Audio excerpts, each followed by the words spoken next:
आज तुम्हाला मी दाखवते मटणाच्या कलेजीचं सुकं कसं करायचं. तर चला सुरुवात करूया. इझी आणि झटपट होणारी रेसिपी आहे, म्हणजे अगदी पटकन होणारी. तर आपण आधी काय करूया, इकडे 2 टेबलस्पून तेल. बघूया तेल गरम झालंय का. तेल गरम झालेलं आहे. आपण ह्यात घालूया बारीक चिरलेला लसूण. साधारण 10 ते 12 लसणाच्या पाकळ्या घेतल्या होत्या आणि अर्धा इंच आलं, ते पण बारीक चिरून घेतलेलं आहे. त्यानंतर आपण ह्यात घालूया कोथिंबीर. भरपूर घ्यायची आहे कोथिंबीर, म्हणजे साधारण एवढी वाटी आहे. आणि 2 बारीक चिरलेले कांदे. आणि ह्यावर आपण घालूया मीठ चवीप्रमाणे. आता आपण हे छानपैकी परतून घेऊया, म्हणजे कांदा असा मस्त मऊ झाला पाहिजे. त्याच्याशिवाय आपल्याला पुढची प्रोसिजर करायची नाही आहे. इथे मी वाटण नाही केलेलं आहे. तुम्हाला जर पाहिजे तर कोथिंबीर, आलं, लसूण आणि कांदा वाटून पण घालू शकतात, पण ही एक चव वेगळी लागते. छान असा कांदा मऊ झालेला आहे. आपण थोडासा गॅस कमी करूया आणि आता आपण ह्यात कलेजी घालूया. इथे मी 1/2 किलो कलेजी घेतलेली.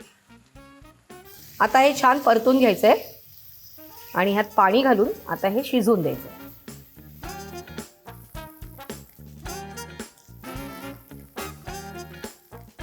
छान असं मिक्स करून घेऊया आणि ह्याच्यावर लीड ठेवूया आणि शिजून द्यायचं थोडा वेळ.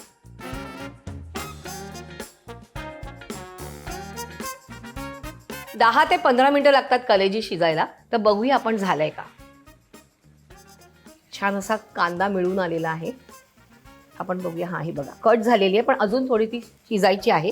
तर आपण काय करूया, आपण इथे घेतलंय 1 टेबलस्पून गरम मसाला. यात बघा मी कुठेही तिखट नाही घातलेलं आहे, हिरवी मिरची नाही आहे, फक्त गरम मसाल्यावरती आपली ही कलेजी होणार आहे. तर आपण ही घालूया.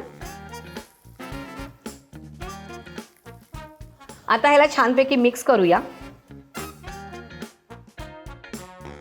आता आपण पुन्हा ह्याच्यावर झाकण ठेवूया आणि शिजून देऊया.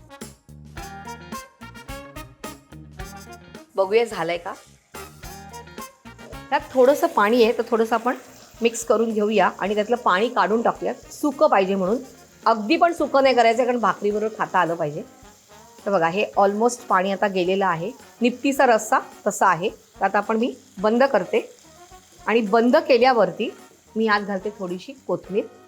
आणि ह्यात कुठे मी धणा जिरा पावडर वगैरे वापरलेले नाही, म्हणून मी कोथिंबीर जास्त घातलेली आहे. अगदी थोडासा, म्हणजे एक अर्धा टीस्पून लिंबाचा रस आहे.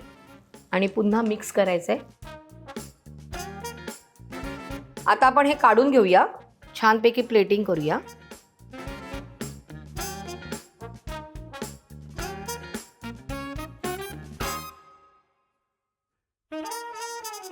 थोडीशी कोथिंबीर घालूया. तर तुम्ही ही बनवायची आहे आणि फक्त 15 ते 20 मिनिटं लागलेली आहेत आणि मला कळवायचं आहे.